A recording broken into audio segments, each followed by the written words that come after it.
Welcome to Insider Insights podcast, where we dissect everything social media. I'm Teodora Lozan, SaaS marketer at Socialinsider, and your host for this show, excited to get into the nitty-gritty of social media marketing. I'll talk to social media professionals that work in freelance, in-house for a company, and in an agency environment to get the best of all worlds, which is a nicer way of saying we'll snoop around and see how others do it. Let's jump in.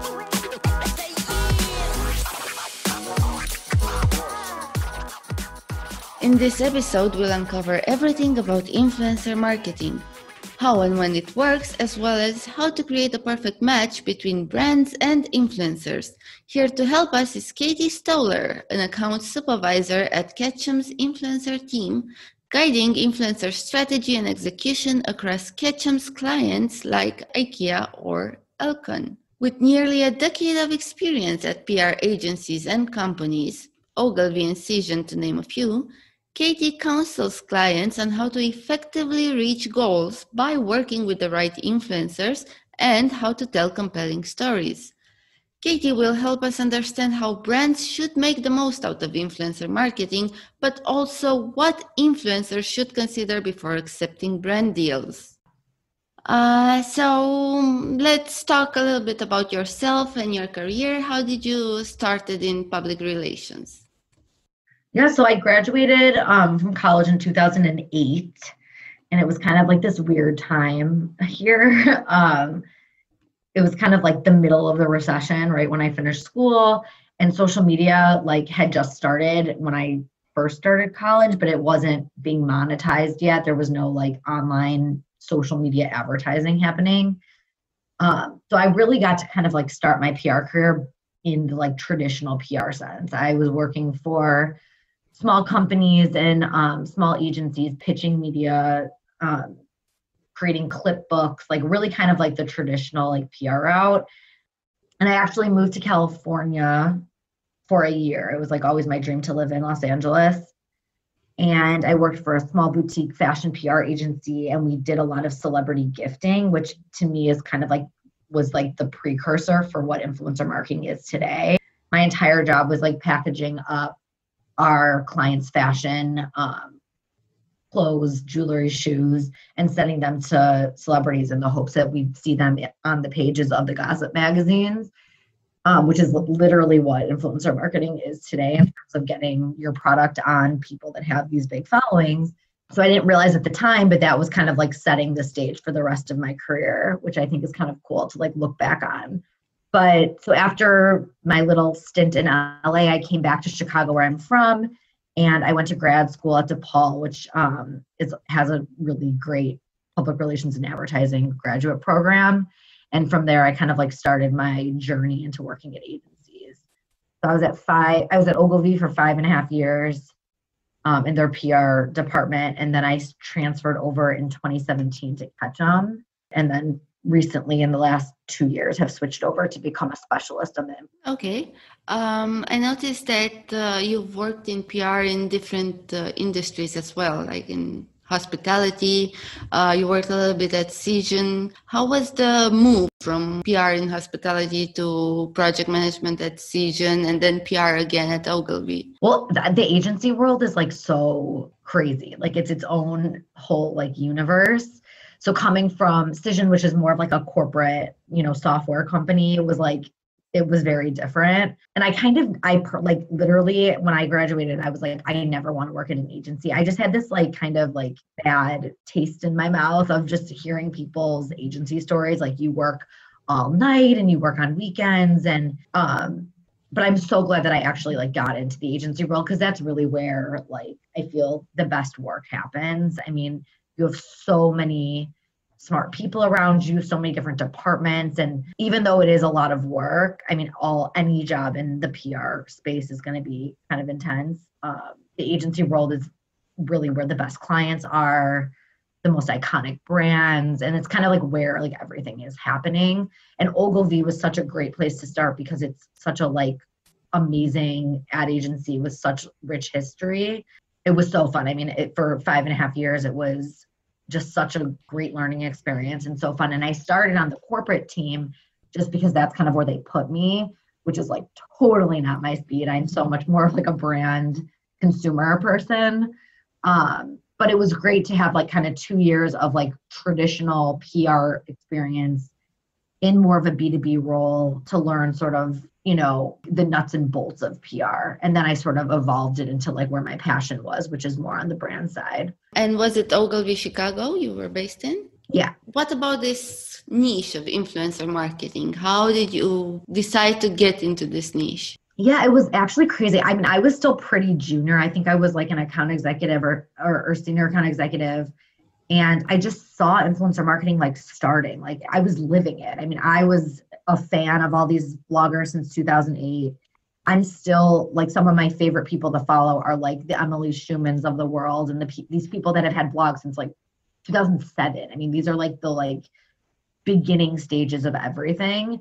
So I was like actively involved in the world of influencer marketing from like a personal standpoint, because it was like my peers that were becoming these like famous people all of a sudden. And I think I was trying to relate it to like how I could weave that into my brands. I was working on Cricket Wireless, Whirlpool, and some like, huge household name brands. And I was like, how can we sort of like marry this like world that's happening on social media with the traditional PR that I was doing. And we had a whole separate social team that was doing like community management, but I saw this like blank space of influencer marketing that like wasn't really happening yet at Ogilvy. And I don't think it was really happening anywhere quite yet. Everyone was sort of like turning their wheels and being like, how can we monetize this? And how can we use this for our clients? But nothing was like, there were no like influencer marketing agencies yet.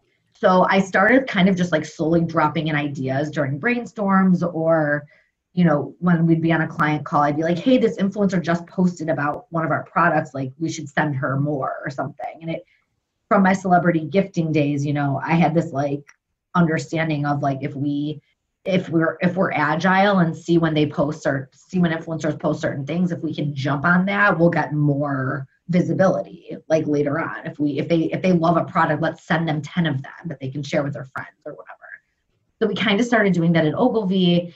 And my hope was that it like evolved into like an actual like practice area, and it kind of never did. I got really close with a digital like leader at the company, and she was awesome. And her and I sort of like started to put together the practice, but I think it was still a little bit too new back in 2014 or whatever it was. And Ogilvy is like so focused on advertising and PR, like I think the bigger agencies take a little bit longer to like catch up to like some of the newer trends. So then when I decided to leave and go to Ketchum was also sort of on this like precipice of starting this influencer team. They had just won a huge client, and the client wanted a whole like influencer like specialty.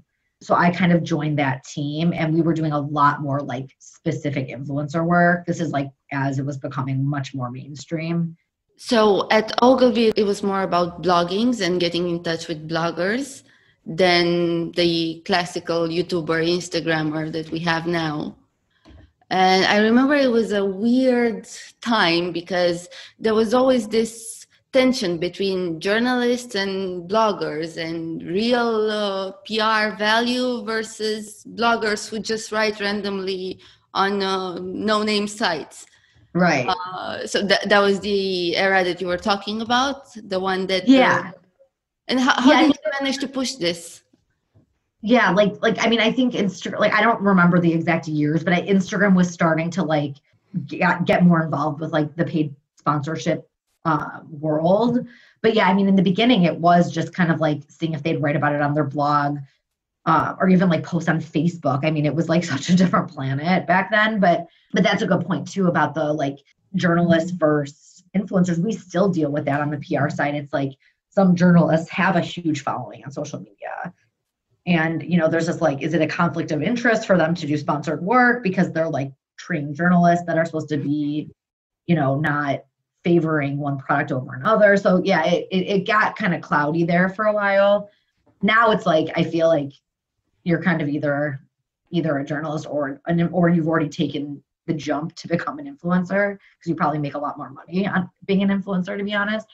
But yeah, the waters have been sort of murky in this whole like industry because it's so new, and every day things are changing. Now with TikTok, it like threw a whole, we were like kind of like on a track for a while, and then TikTok came and just like kind of like changed everything in the landscape again. So, even 3 years ago, we were doing programs on Snapchat, which like doesn't even, clients never bring us.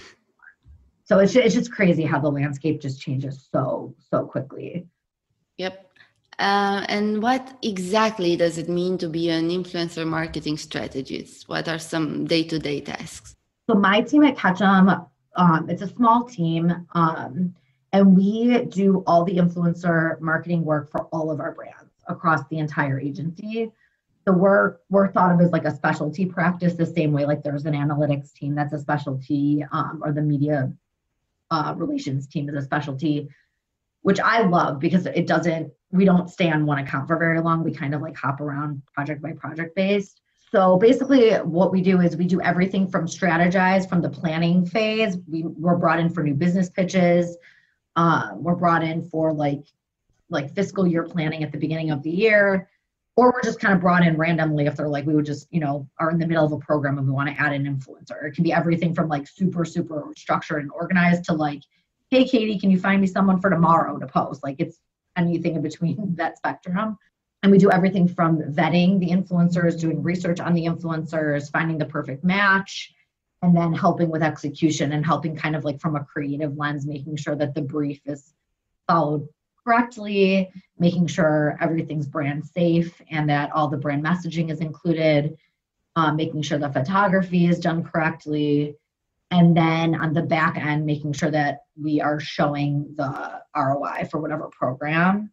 And also going back through, we do a lot of like ambassadorship programs. So making sure that the people that actually posted for us, like drove sales or drove awareness or whatever the goal was, and then working with those people again. So a lot of my job is actually like relationship management because I kind of know which influencers work best with which brands and which brands prefer which influencers. And we do a lot of repeat kind of programs based on performance data. Do you have an influencer network, or do you sometimes look for new people, new faces that can work with a certain brand and a certain project?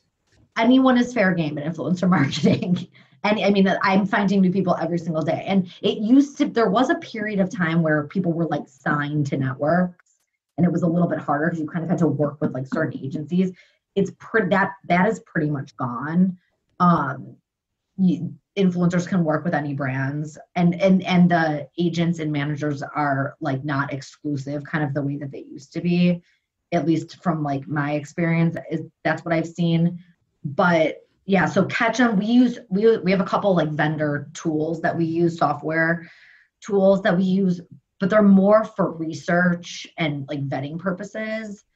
But in terms of like the landscape is completely massive, as everyone knows, because we all follow thousands of influencers. But there's literally millions of people, which is funny because I feel like, I also have worked somewhat on the entertainment and talent side, and there's like kind of a finite number of celebrities. Like there's different levels, and which in each of those levels, there's like the same, like, 25 people that do a lot of branded content, and we kind of reuse some of them a lot. But in the influencer world, like there's new influencers literally popping up every single second, getting followings, and their followings are growing, and they're doing more sponsored work, and it's an infinite population of people. So, which kind of, it makes my job fun, but it also makes my job really hard because clients want that needle in the haystack. They'll be like, can you find a guy who's 36, who wears gym shoes and lives in like Minnesota? And I'm like, that probably exists. I have no idea how I'm going to find that person. But we get asks like that where it's like so specific. And just because there's so many influencers and anyone can sort of become this influential role, that makes it really easy to target, a very specific niche person. Whereas like for a celebrity, it's not as varied. Okay, so if you had to summarize the most important aspect of a strategist, of an influencer marketing strategist, what would be that one thing? Yeah, no, it's hard because like it's like the job is just so from start to finish. There's so many like pieces that go along with an influencer program. But I really think it is like the relationships. I think everyone on my team is really, really good at having this like kind of like mental bank of who does what in the influencer space. Like every day we send emails around, someone will be like, I need a TikToker that, is between the ages of 18 and 25. And I have to send 5 examples to my client in an hour. And like, we all will have ideas. Like, we're just really good at kind of like mentally keeping track of the space. I mean, that's part of our job, is to stay really current on who's hot right now and who's trending. And I think that's like why I love this industry, is because I've kind of always been that type of person that's like on the, top of pop culture and what's popular. So you had said that relationships. Do you mean relationships with brands, just knowing the brands very well, or relationships with influencers, or both? I think it's both. I mean, my team isn't, it depends on the client, but we work very closely with the account team, and the account team really owns that relationship for the most part with the brands. We're kind of sought out as specialists, advisors, and counselors. So we kind of come in and answer questions and help strategize for the specific influencer program. I have great relationships with the couple brands that I'm on right now with my clients, but it kind of depends on the program. Sometimes we're more behind the scenes. But yeah, I mean, it's relationships with the agents. I've got, there's 50 agencies that I work with on a regular basis where I'm really, good friends and close with the management teams. I know I can go to them if I have a weird casting where I'm like not sure really where to start, and they can kind of point me in the right direction. But yeah, I mean, it's a PR in general is a relationship industry. That's how you become a good media strategist as well on the earn side. So it's kind of just like in our DNA to just make these big relationships and keep our communities large. Okay. You never know when you're going to need something random from someone.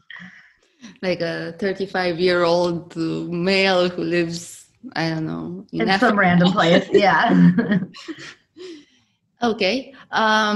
Because I mentioned that some brands still have some trouble understanding the concept of influencer marketing.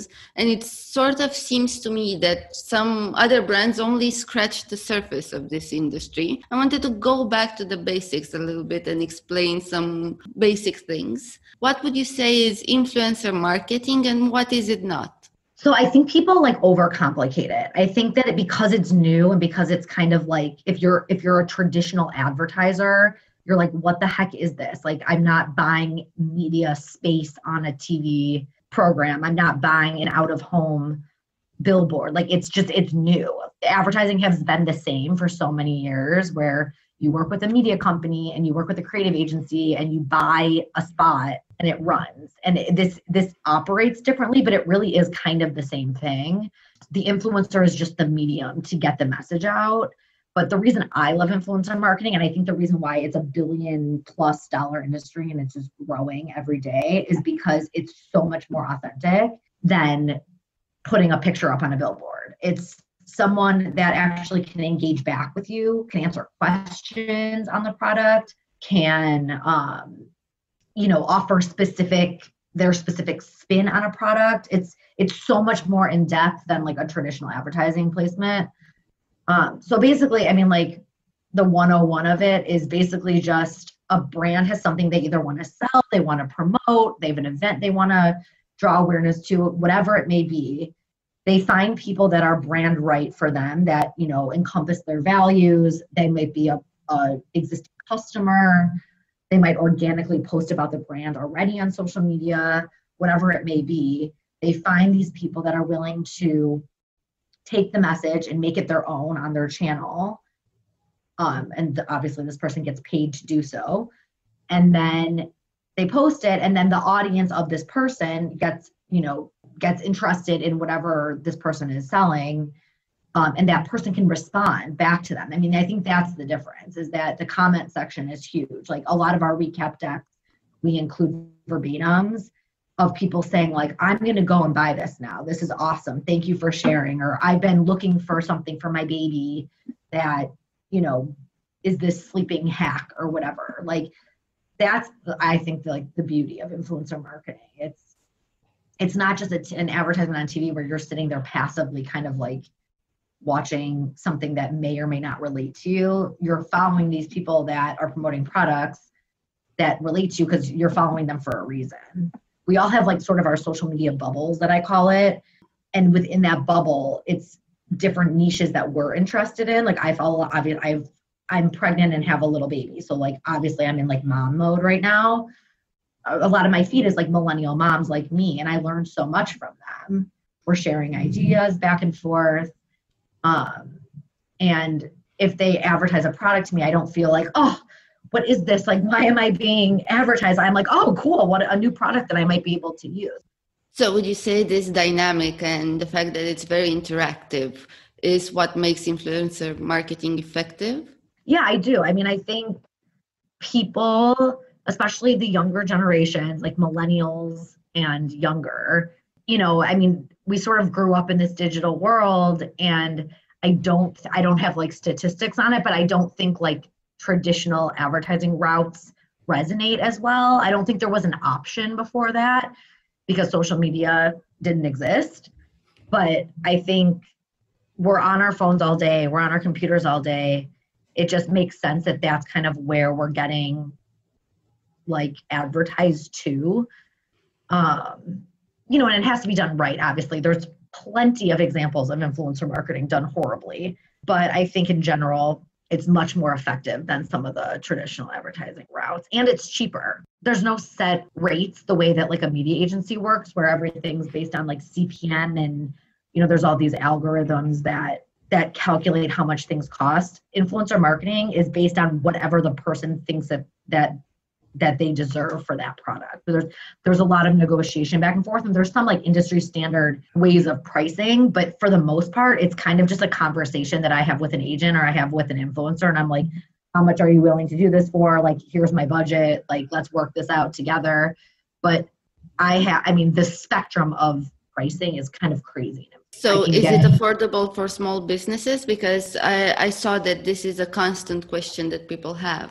Yeah, I mean, you can get it totally depends on the product, the brand, the budget, and the influencer. But I think newer influencers with less followings are willing to kind of like build those relationships with the brands, and the rates are really, really affordable for the most part. I mean, once you get into like the 100K follower on Instagram plus route, it gets a little bit more standard. And then once you get into like the million, the macro tier, it becomes more expensive, obviously, but you can get really great content from micro influencers. Your reach obviously is going to be lower with the micro level. And that goes back to like, my team strategizing. How are we going to do this? Do we want the reach to be bigger and the spend to be more, or do we want more content from more macro or from more micros? And then we can use that content in different ways on our channels organically. So there's a lot that kind of like goes into that. That was going to be my next questions. What should be the main goals and KPIs of a campaign? Because it is so different from traditional media. Yeah, it depends on the goal that's like set forth by the brand. Like, is it just awareness? Is it actually driving sales? If it's a driving sales goal, we kind of optimize swipe ups or like link clicks out of Instagram because we want people to like get driven to the website to go purchase or go browse. But it totally depends. And the main things that we're tracking are impressions, reach, and engagement. But you have to remember that they all kind of go together, because if you're just getting impressions but the engagement's really low, like, we don't know how much was retained by the audience. It could just have been that person has a really big following and that post did really well in terms of eyeballs, but nobody really cared and nobody was liking it, nobody was commenting on it.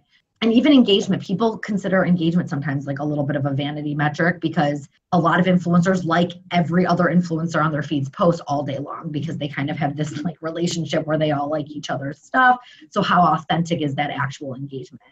So you can't really put all your cards into one, metric. You really need to kind of view all the metrics together. And like I was saying before, a big part of like how we recap our programs is using verbatim comments, because I personally think that if someone's going to take the time to view a post or view an Instagram story and write a thoughtful comment out, to me, that shows the intention to purchase so much more than just the number of people that saw a post. One of my biggest clients is Ikea, huge homewares retailer. And we do so many, they love influencer work, and they do great influencer programs. And so many of the comments, people just love the brand. It's an iconic brand. People love it. It's affordable. It makes your house beautiful. And the comments are just like so positive on these posts. They're just like, I need to go to Ikea tomorrow. Like, I can't believe you. I've never seen this product before. Like, thank you for cluing me in. I'm getting this in every color. Like, the comments are just so awesome. And it just shows that people are genuinely reading the post and getting something out of it. And I think that's really cool that we can kind of like qualitatively see that feedback. You also mentioned some campaigns that are horrible and bad. Without naming brands or influencers, can you give me some examples? I think the ones that just miss the mark are, and like I'm guilty of this too, like if we're in a rush and we just need people, we'll work with influencers that we've worked with that we know produce good content, but might not be like perfect for the brand. And I think the biggest, like the most important part of the process with influencer marketing is making sure that person is like authentically aligned with the company. And 99% of the time, like that is a huge part of what we do. So that does happen. But every once in a while, like someone will post something, and I'll see it from brands across the spectrum in different industries, that I'm just like, why is this person on this campaign? Like a millennial mom posting about like a tax software company or something. And I'm like, yeah, I could see the relationship. Like I see they want to hit this market. They want to get taxes or whatever, some like, financial thing into a new audience. And I see where like the process was of whoever like hired this person.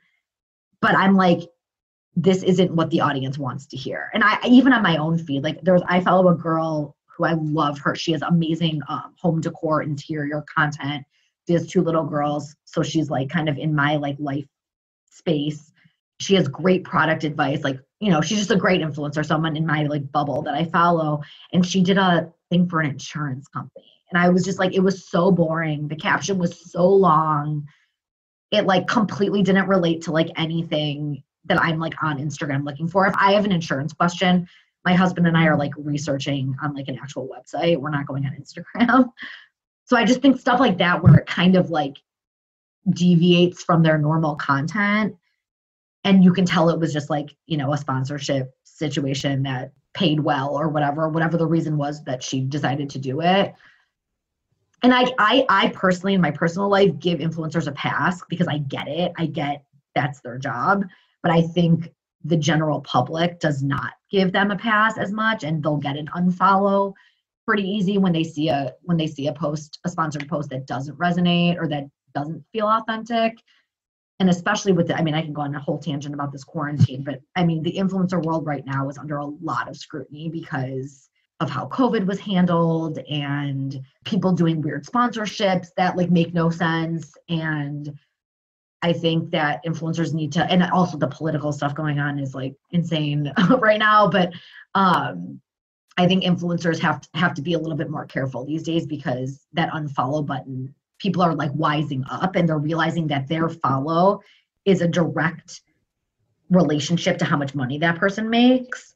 So they're being a lot more like cautious with who they're following. So you mentioned one of the biggest mistakes in the industry. I was wondering if there are some other common mistakes that usually happens with this process and with these partnerships, apart from an obvious mismatch. Like any sort of like creative PR marketing program, like even something as simple as like the deliverables we ask for sometimes don't hit the mark. Like I do a lot of work on Instagram because my brands are visual brands. So it's a lot more like video, and we're kind of diving into the world of reels right now on Instagram, and seeing a lot of success with the viewership numbers on that. But, sometimes like we'll have people the client will want like a post on Facebook, a post on Twitter. Like we're seeing a lot less asks for Twitter just because Twitter is like kind of like totally deviating from this like world of like sponsored advertising in the brand marketing space, especially. But I think, yeah, anything from like a weird deliverable ask where I'm like, why are we paying for this? This is like driving zero benefit for the brand, to timing. So yeah, I mean, there's so much that goes into it. And that's what I think is so funny is that people, when they hear what I do, they're like, oh, don't influencers just post a picture and the brand pays them? And I'm like, you don't even know. Like there is so much that goes into it, from timing to disclosure. That's a whole other, world, the legal disclosure requirements, to the contracting and negotiations and the recaps and everything. So yeah, it's so much more like in depth, I think, than people realize when they just see the pretty picture on Instagram and see that it was tagged ad. And of course, the major part of it is just selecting the right influencer, as you said earlier. Can you walk me through the process, how you usually approach selecting a new influencer for a brand? Yeah, I think everyone on my team operates a little bit differently. We all sort of have like our own way of like starting a casting process. And it also depends on how difficult it is. Like if I'm casting a millennial moms program, I literally don't even need a tool because I have like 500 of them just in my head. And I've worked with so many of them that I love that I can pretty much just do it by heart. But if I'm casting, like right now, I'm working on a medical company and we're casting women that are 50 or older, which is a much obviously smaller pool on Instagram than, 30 something women. So like for that, I needed a lot more kind of like assistance. So basically how my process works is I kind of like go through my like internal Rolodex first. If it's something more tricky, I might ping a couple of my manager agent friends and just see if they have any ideas or anyone on their roster that might be new that I haven't worked with before. And then if I'm still having trouble, which happens, and not really trouble, but if I'm still kind of like looking for that needle in the haystack or looking for that really specific person or group of people, then we've got these amazing tools that help us using filters narrow down to like the perfect population. And sometimes those don't even really help. I mean, it kind of just depends on the program. So sometimes we just honestly just take to Google, and I'll Google like news articles. I'll go on like pop culture websites and see if anyone's been quoted. I use on Instagram, I use the like familiar tool. If you click on a profile, you can see like similar profiles. And that's a great way to kind of like discover new people that are similar to someone that you've already worked with. But yeah, there's so many ways. It's anything from literally like scrappy Googling to working with these tools that are really expensive that we have that help us kind of like narrow down programs. It also depends, like sometimes I'm asked to do a macro program with 2 influencers, so I'm finding these like perfect people that are going to be really expensive, that are going to be ambassadors for a long time. And sometimes someone's like, can I just have 30 people? The only requirements is that they're women between this age group and live in New York or something. Like sometimes it's like very broad and it's not that difficult because the requirements aren't as specific. So it just depends on the program. What is the most important, or what are the most important things to consider when selecting those people? I don't mean those large programs where you have to have 30 people or something like that. I just mean a simple 1 influencer or 2 influencer campaign. So if it's an ambassadorship, which is what a lot more brands are kind of like leaning towards because they want people that are like authentically using the product over a period of time, we really look for people that are organically already typically tagging the brand or using the product. So for Ikea, as an example, we have an ambassadorship program right now running, and I think there's like 6 or 7 posting throughout all of 2020. The program's wrapping up right now, but each individual person in this like ambassadorship program was already a huge Ikea fan. Like that's kind of how we found them. They were already tagging our products. They were speaking highly of the brand. They were Instagram story documenting their shopping trips to the store. So it's kind of like a reward almost in a sense to these people that already love our brand, that we want to work with them and, pay them to continue to post new products and post about events that we're having because they're people that love our company. And I think those make the best ambassadorships, working with people that you're not like introducing them to your product, you're actually pulling from the pool of fans that already exists. And then you also, I mean, on the more like basic level, you also want to work with people that understand that influencer marketing is an industry. I think a lot of influencers, especially in the micro space, do it as like a hobby. They have a full-time job, they're a teacher, they're a doctor or whatever, and they don't get that like this is a business for us, and like our brands consider them almost like employees or like, you know, vendors. That the one way to really like irritate an agency person is to not follow deadlines, not follow briefing instructions, not disclose properly, all the kind of like basic things, because for us, this is our job. This is, you know, this is a career. And to them, to some newer influencers, I don't think they fully understand like what goes into the process. So that's another thing with like ambassadors is we like working with sort of like career influencers that like this is their full-time gig and they really understand. Since you mentioned it, let's discuss a little bit. Are influencers brand ambassadors? Are all influencers brand ambassadors, or what does it take to become an ambassador? I would say like right now there definitely is like a difference. I mean, I don't know exactly how to like define the difference because the line's a little bit blurry, but to me and like to most of my clients, a brand ambassador is someone that's like more long-term. I would say if you're posting once for the brand, you're not really an ambassador. You're just potentially a fan, or you just have an audience that would potentially become a fan of whatever product or brand. Ambassadorships are longer term. They're usually, like I said, more authentically tied to the person in some way.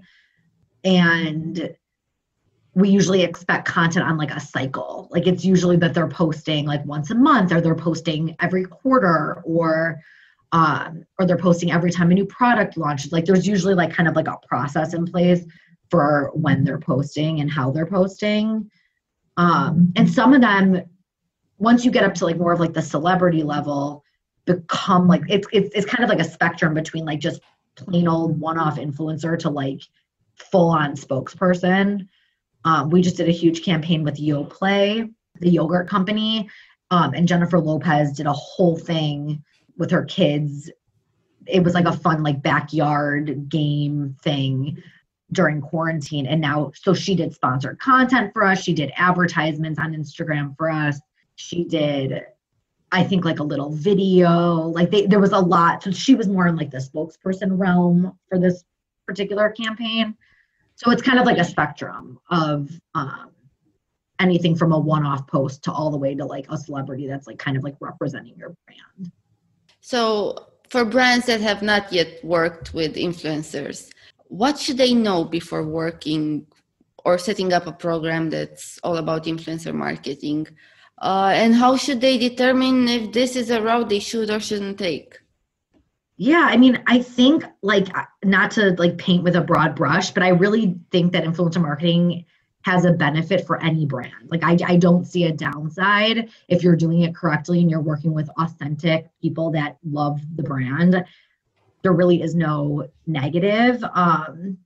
I think that you need to have very specific goals. Are you looking for awareness? Are you looking to find a new audience? Are you looking to just kind of promote a one-off product or a one-off event? What are your goals? And then from there, starting small, you know, I would start with a micro influencer program. I wouldn't jump right into these people with millions of followers, but you can start with someone with like 30 to 40,000 followers, something like that, in that like kind of like micro to almost mid-tier level. And, you know, just have a conversation with them. Like if you have a specific campaign concept in mind that's going to go into the brief, like make sure that that actually resonates with who's ever posting.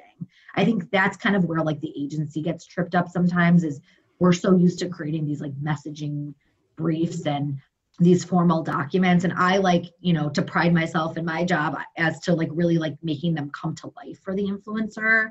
It's not just a piece of paper with like, here's 3 message points that we want you to hit. I like to connect with them and say like, how would this resonate in your life? Like, how do these messaging points make sense for you? And I mean, it's totally fair to ask them to say some, to have some like marketing speak within the caption. That's totally okay. And everyone does that. But you want to make sure that the captions read as completely authentic and don't stand out on a feed apart from like their organic posts.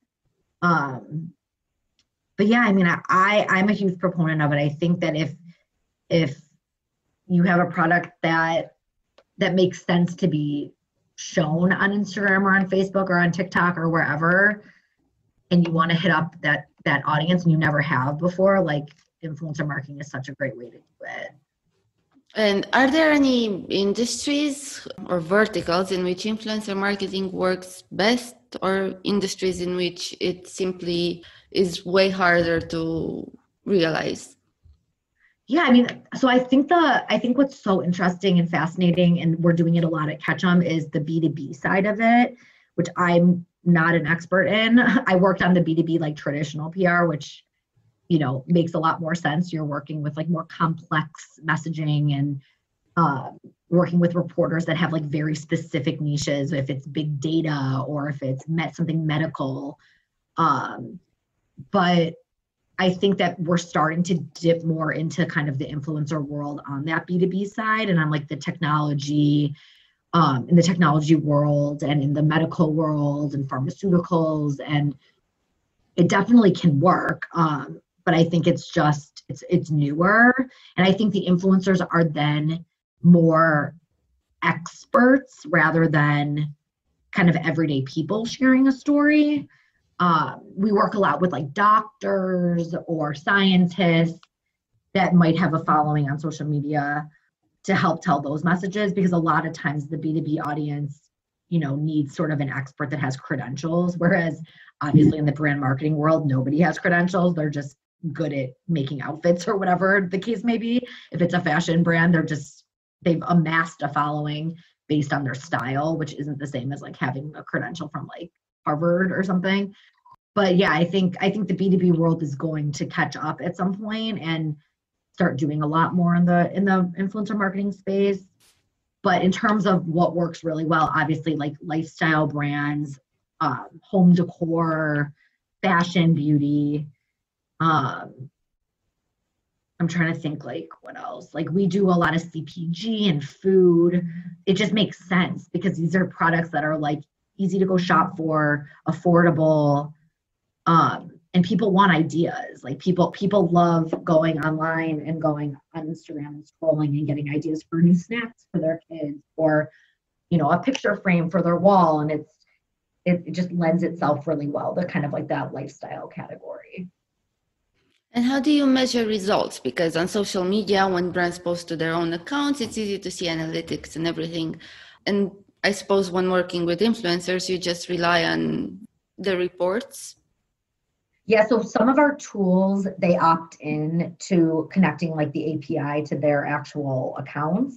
So we can actually get real-time data. That's like, those are the tools that we pay for that have relationships with the channels, with Facebook, Instagram, TikTok, et cetera, set up. So they actually are pulling data in real time. And then if we don't use those tools, we actually still, this is like so old school, but this is kind of the only way that Instagram allows it to work, is we still ask for like screenshots from their account. Okay. And we calculate the data kind of like in our own Excel spreadsheets. What should always go into an influencer brief? So, and it's funny because coming from Ogilvy, I was so like accustomed to briefing because it's such a big part of the advertising world. And in PR, other than like doing like satellite media tours and more like paid PR tactics, there's not that much need for a brief because we're doing a lot of like pitching, and you're not doing these like large scale creative endeavors all the time. I mean, you do, but briefing just like isn't kind of like as prevalent in the PR world. So when I started on the influencer team and we brief everything, it was funny because I kind of like pulled from my Ogilvy days, but it's really important to be very clear with what messaging you want to get across. If you're like, I'm working on a medical company right now, and like it has to go through a regulatory group, a legal group, and a group of doctors. So the specific messaging has to be perfect, like to the word, because if they change any word. It can kind of change what like the meaning of the drug does, which obviously has implications with, legal and stuff. So being very clear with like, we want you to make this authentic, but if you're going to say it's the number one doctor recommended, pill or whatever, you have to say it exactly this way to be within compliance of whatever the brand requires. So just being really clear, but like I was saying before is, we want to leave it open-ended enough where we're not prescribing the captions. We never want to write a full out caption. Sometimes I'll help an influencer if they're kind of like caught up on like what direction to go. I'll give them an example, or like I'll write up something like kind of like silly that I just comes to my head, and then they'll take that and make it their own. But we like to leave things as open-ended for them to fit it into their authentic voice as possible. And then, one part about working with influencers that I'm like constantly just so impressed with is how creative most of these people are. For someone to like do this full time or do it even and make money off of it, you have to be a very creative person to keep your feed fresh and current and to keep followers interested. And sometimes like the brief will be sort of like basic. It won't have that much detail. And what we get back from the influencers is just like beautiful content. That happens all the time where I'm just so impressed with how they spun what we asked them to do. Brands usually tend to be more invested in the way the final result is published, or do they go by trust? I would say the rule of thumb is the best content is when you give them more freedom. And we try to consult our clients to give them as much freedom as possible. It just isn't possible on some brands, medical space, some food brands where, they have to disclose allergies and stuff like that. It just isn't possible for them to give them too much freedom. And sometimes we're promoting something really specific where like you want to give them freedom, but like you have a very specific message you need to get across. So like there just isn't that much room for them to get super creative. So it kind of just depends. Ideally, every program you're kind of giving the influencer space to run free. But there are instances where we have to be a little bit more prescribed, and it doesn't mean the content's going to be horrible, but usually the content comes out feeling more like an advertisement. The best compliment we get is when someone comments and says, I see that this is a sponsored post, but this was awesome. Like, way to go, IKEA, or way to go, whatever brand, for doing such great work or whatever.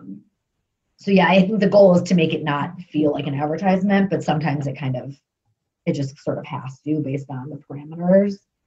But we like to always err on the side of letting the influencers kind of take the reins on the creative. When do you consider a campaign to be successful? I think there's industry standard metrics that we like to always hit. Like we like to see a 2% engagement rate. We like on Instagram. On Instagram, yeah. We like to see, certain level of views if it's on YouTube or whatever. We like to see past sponsored work. Sometimes we'll ask for like past sponsored posts, and we want to see that ours at least like fell within that sort of average in terms of impressions and reach. But again, back to the like verbatims, like we want to see comments of people like actually engaging and people enjoying the content. And we want the influencer to have enjoyed working with us and want to work with us again. And we want our client to think the photography was beautiful. And like, there's so many elements that come together. And a lot of times our clients will work with like 12 influencers, and they'll pick like 2 people that they like loved. They love the content so much, and those 2 people will get asked to be on the next program. So yeah, there's a lot that comes off as successful. And sometimes things fall a little flat where maybe the impressions and reach for some reason just were a little bit lower than normal, not a lot of comments, not a lot of engagement in general, or whatever the reason may be. And then we kind of pivot and figure out what kind of didn't hit the mark and make sure that for the next program we fix those things. When this happens and the metrics are not there, do you switch it up and try new influencers, try somebody new, or just continue the partnership with the same influencer and try to do it better? I think usually when something flops, it's usually not like an ambassador. It's usually like a one-off thing. And maybe it was just like not the right match. But sometimes it was like sometimes it was something as simple as like the brief wasn't that clear. Like it was kind of like our fault for not being more clear in the brief. And sometimes it was the client being like, you have 2 days to put this together and we have no real parameters. And, it wasn't a program that was like super thoughtful because they have benchmarks they have to meet. They have budgets they have to fill by a certain date. So sometimes we're sort of just like squeezing in programs at the last minute. Happens on the ad side, happens on the PR side too. And so it totally depends. But I mean, it's very rare that a campaign like totally flops. I mean, for the most part, if you picked people that make sense for the program, their followers are going to think it's somewhat interesting and you're going to get eyeballs on the post. But yeah, I mean, we do a lot of every like recap deck that we put together has a key learning section where we're always going through everything that we did for that program and seeing what worked really well that we're going to continue, what might not have worked quite as well that maybe we won't do next time. And then there's always a couple influencers on every program who don't meet deadlines and who don't follow the brief, who like, not to be harsh, but usually go on kind of like a little mental blacklist in my brain of, I'm probably not going to choose to work with this person again because they didn't make the process easy. So, I mean, that happens too, where we want to work with people that are reliable. Yeah, and are reliable, exactly. How important is to create these long-term partnerships? Is that a goal that you set up from the beginning? Yeah, like the ambassadorships, I think the brands love them because it's kind of like consistent content that they know they're going to get every month or every quarter or whatever it may be. And then from the influencers perspective, the people that check in with me and send me their media kits every quarter, like those are people that kind of stay top of mind. Another kind of like tip for influencers, and sometimes this is a little bit controversial because, we want to pay everyone for their work, but a lot of times if someone will tag my brand organically when they're not under contract with me, it makes me want to work with them again. So like for IKEA, if I work with someone and she has great content and we paid her for this program, but then she just happens to be in an IKEA store, in 2 months from that program and she tags the brand and we see it, that's showing me that she actually genuinely loves the brand and she's a huge brand fan. So it makes me compelled to want to work with her again. And I think it's a little bit of like a cloudy space because sometimes people with like very small follower counts will reach out to do a program and I'll say like, would you post, if I send you a couch or like a big ticket item, would you post for free? Because we've never seen you post before. Like, we don't know, are you truly a brand fan? I want to see what your content's going to look like. And sometimes people will be like, yeah, of course. Like, I want to get, build this relationship with you and with the brand. And sometimes people are weird about like, the no payment world of influencer marketing. But I think it's important to show a brand that like, you actually love the product and show them what you can produce. Like, we want to see what type of content you're going to do before we start writing contracts and including you on sponsored work. Speaking of influencers, how carefully do they usually choose the brands they work with? Do you have a lot of rejections or answer that it's just not a fit? I think that that's like a really good point. And I think it's as influencer marketing is growing and people's followings are getting bigger and they're building these actual like businesses, they're getting more selective and they should be selective. Like if you don't eat meat and you get approached by our like beef jerky client, you should not say yes. And it's our job, it's my team's job to make sure that it makes sense for them, but it's also their job to make sure that it's not something so out of left field that their followers are going to be like, why the heck is this person promoting this? So we do get rejected. I mean, we get rejected based on the product, but we also get rejected based on just people being busy and their content calendars filling up. We get rejected based on exclusivity because a lot of people are under exclusivity with other brands that might fall into our categories. And I honestly appreciate a rejection email because it shows that this person's taking this really seriously, that they're, doing this as a career and they're working with other big brands. Like, I don't see it as a negative at all. I would hate if someone agreed to work with me on something and it just like totally didn't make sense for whatever they cover. Yeah. And a lot of times it's like people that I work with all the time and I'll reach out to them and be like, hey, we have this new program that you'd be great for. Would you be interested? And they're like, I would love to. I wish it was like a month from now, but I'm totally booked up, and then I'll reconnect with them when they're free. So People are just, I mean, I think that the industry is growing so fast that people are getting busier and having more opportunities come to them. Okay, going a little bit to platforms, is there one platform that is more rewarding in terms of results than other? Based on my clients and kind of like my expertise on my team, just like, you know, we've got some like younger people who kind of like focus more on TikTok and they're sort of more in that realm. And then we've got some people that have come from the entertainment side that do a lot more with YouTube. I'm sort of like the Instagram expert. I work on a lot of consumer brands that just make sense on Instagram. So that's sort of where my expertise lies. We've seen a lot of really successful programs on TikTok. Ketchum's done a bunch of them in the past couple months. And I think TikTok is still evolving. Like they're still kind of figuring out how they're going to like share the performance data and, you know, what is going to be considered successful. Instagram Reels, like I was talking about earlier, we've seen really great success with viewership numbers on Instagram Reels. Influencers are still kind of figuring out how they're using Reels. Like you can tell that people are still like randomly posting them here or there, but they don't really have like a full plan of how they're going to incorporate them into their feeds yet. But I think Instagram is just perfect. It's a perfect channel for promoting product and starting conversations. It's visual, it's video, it's still, and the ability to comment and reply to comments, it makes for like the perfect environment. So you also mentioned TikTok and how it came as a whirlwind. And I was actually curious what changes it brought on and if the influencer portrait changed at all. I think with TikTok, we've always been saying that video is so important. I think video in the influencer space is a little tricky because you have to get messaging across and get things approved. And video is just more complex than a picture with a caption that you can easily edit. So video just takes a lot more kind of like back end administrative time. But I think with the inception of TikTok and just how popular it got so fast, we realized that video really is like king. People want to watch these short snippets of video. It's so much more engaging than just looking at a picture. And the younger generation is used to, like, they're used to this like short form video content. That's what they like to watch. I mean, there's stats out there that I don't know the exact numbers, but kids are on TikTok like 10 times the amount of time that they're watching actual TV.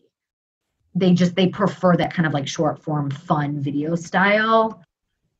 And TikTok was smart because beyond just creating videos, they also created this like element where you can, you know, tag team with your friends and you can do these challenges where, you know, you can see how you stack up against your friends, create these dance videos.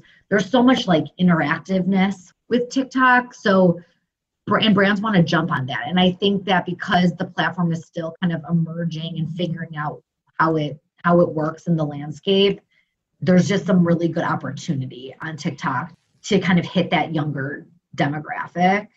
So yeah, we've seen brands like, you know, we have General Mills, Kimberly-Clark, big kind of like established iconic homewares brands and CPG brands that always were a little bit more traditional when it came to their PR, wanting to like jump on the TikTok bandwagon. And I think it's panned out for many of them to be pretty successful at reaching this like younger demographic and this younger audience. What about TikTok versus Reels? Should there be a comparison or should they just be thought of two separate channels? It's funny because a lot of times people will just repost their TikToks to their Instagram pages. And I'm like, why didn't you just do a reel? I think the like established Instagram influencers that have like millions of followers on Instagram use reels just as like another way to post. Like, I don't think they like think too much of it yet. I still think like the strategy behind it is still like evolving. But I think you get the audience numbers and the viewership on TikTok are just insane. Like people are building these like millions and millions of followers in like 2 weeks. Like it's just, the growth is so fast that I think like the smart, you know, really top tier influencers are seeing that and understand that, so they know they have to be there. I'm thinking of Chriselle, I think Lim. Is that her last name?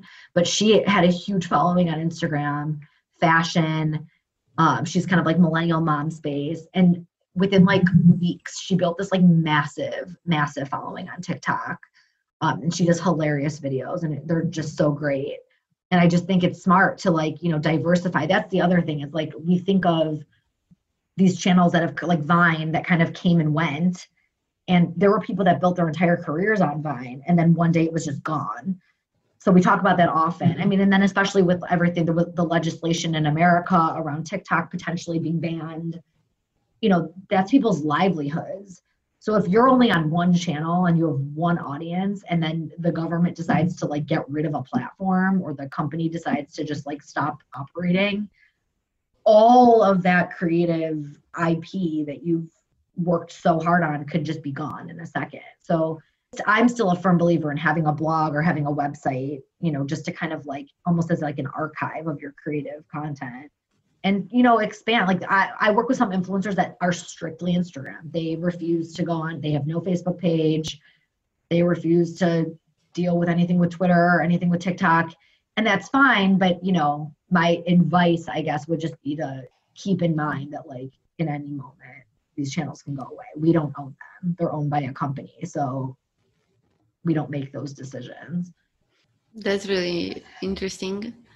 I prepared a little fire round, as I told you before. So it's going to be a quick Q&A in which I'll be laying out 2 or 3 scenarios regarding influencer marketing.